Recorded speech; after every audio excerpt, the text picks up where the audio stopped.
There is a moment in every story when the scaffolding falls away, and all that remains is the raw, naked truth of the ending.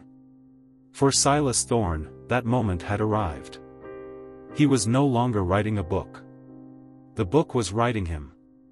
And it had penned him into a corner of his own design, the cliff's edge, the storm, the metaphorical rope. The manuscript lay open on the desk, the last written paragraph a cold, directive mirror. The ghosts, Henry, Eleanor, Rourke, Lydia, were no longer distant resonances. They were in the grain of the wood, in the rhythm of the rain, in the pulse behind his eyes. They were the collective will of the story, demanding satisfaction. You have always given your characters a choice. Henry's voice was now the wind itself. A cheap, sentimental salvation, or a tragic, honest end. Which will it be for Silas Thorne? Will you walk away from Blackwood, write a trite memoir about facing your demons, and live as a hollow redemption? Or will you follow the logic of your own creation to its end? The corrupt judge in my story deserved to fall. What does the corrupt author deserve? I am not a murderer. Silas screamed into the storm-lashed study. Are you not? Eleanor's frosty whisper coiled around him. You murdered my chance for a simple life by making my pain so poetically complex. You murdered Captain Rourke's peace by giving him a conscience that could never rest. You murdered Lydia's innocence by making her see the world's rot before she saw its beauty. You are a killer of potential. An assassin of simpler, happier endings. The accusation was a blade twisted in the gut of his self-concept. It was also, he realized with dawning horror, true. His art was predicated on taking wholesomeness and fracturing it, on finding the tragic flaw and following it into the abyss. He had been a funeral director for happiness. He stumbled to the library, seeking not escape, but understanding. In a hidden compartment behind a false book spine, the anatomy of melancholy, of course, he found Alistair Finch's true journal. Not a fan's notes. A confession. Finch had been a failed writer, but a brilliant, tormented reader. He had built Blackwood not as a home, but as an empathic resonator, a machine built from architecture, geology, and rare minerals designed to amplify the latent psychic energy of stories, the emotional imprint left by intense readership. He believed great fiction created psychic forms, and he wanted to communicate with them, to ask them the questions their authors were too cowardly to answer. His ultimate experiment was to trap an author inside with their own most potent, unresolved creation. Silas was not the first.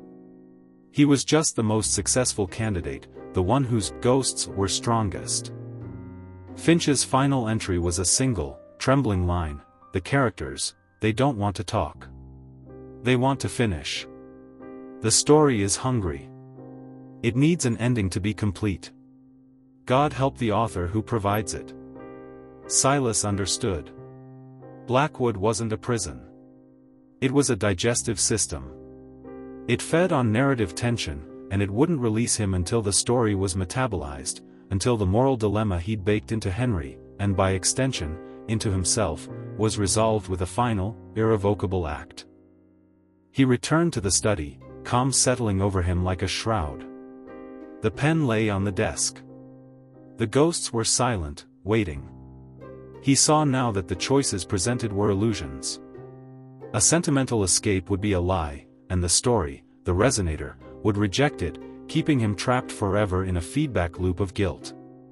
The honest fall, physical self-destruction, was just another cliché, a dramatic flourish that would satisfy the plot but evade the deeper truth. There was a third option. The one true to his own flawed, monstrous, creative nature. He picked up the pen. It felt like lifting a world. He did not write about Henry. He did not write about Silas on a cliff. He began to write about writing.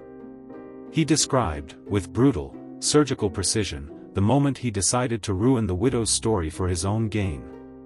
He dissected the exact pleasure he took in breaking his fictional characters.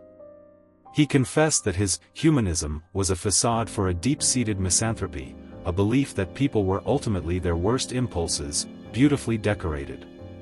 He wrote not as a penitent, but as an analyst of his own creative cancer. The manuscript fought him. The alien handwriting tried to well up, to redirect. He pressed down, his own hand cramping, the ink flowing in ugly, truthful scratches. He was deconstructing the very engine of his horror. "What are you doing?" Henry's voice was confused, then angry. "This is not the ending. This is metatextual nonsense." "It's the only truth left," Silas grunted, writing faster. "You want the author's conscience? Here it is. Not as a character in a melodrama. As a blueprint of failure. You want to consume a story? Consume this, the story of how a story is born from poison."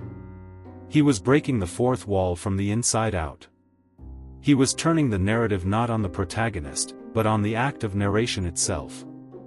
He was feeding the Resonator a story about its own futility, about the infinite regress of judging the judge. The room began to vibrate. A low, grinding hum, different from the storm. The resonant frequencies of Blackwood were being overloaded with a paradoxical signal, a story that questioned the morality of storytelling. The psychic forms of his characters flickered, their clarity dissolving. Eleanor's loneliness became a mere description of a literary trope. Rourke's anger diffused into an essay on punitive narratives. Henry's exquisite moral pain simplified into a case study of authorial manipulation. The manuscript pages began to smolder. Not with fire, but with a cold, gray light. The words he was writing ate the older words beneath them, not by overwriting, but by erasing. He was writing the antidote to his own fiction. With a final, Herculean effort, he wrote the last line, pouring every ounce of his bitter, earned clarity into it. The only true horror is the unexamined lie at the heart of the tale, and the greatest tragedy, that the teller often mistakes it for a truth worth telling. A sound like a vast pane of glass cracking filled the house. The psychic pressure popped. The whispering ceased. The ghosts were gone, not banished, but dissolved back into the inert text from which they came, their narrative hunger finally sated by the consumption of their own artifice. Silas slumped forward, exhausted, empty in a way that felt final. A month later, a manuscript titled The Unwritten Book, a forensic autopsy of a fiction, was delivered to Silas's publisher by a neutral courier. It contained the complete text of The Conscience of Ghosts, interspersed with Silas's brutal meta-commentary and confessional interludes. It was published as a curated, director's cut, a literary sensation hailed as a groundbreaking work of auto-critique and a masterpiece of postmodern horror. Silas Thorne was never seen again. Some say he wandered into the sea. Others, that he lives under a new name, his capacity for fiction utterly scorched away, leaving only the quiet, barren peace of a man who has told his last and most terrible story. Blackwood estate collapsed into the sea 6 months later, a victim of coastal erosion, the strange minerals in its foundation scattered and neutralized.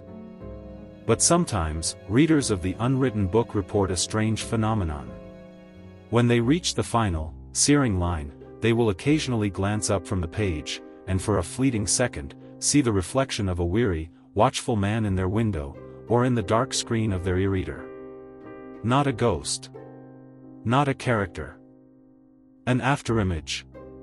The silhouette of an author who became the story, was consumed by it, and in doing so, wrote the one ending that could ever truly set him free, the ending that unmade the very need for an ending. The book is closed. The page is finally, truly blank. And in that silence, a different kind of horror, and a different kind of peace, resides.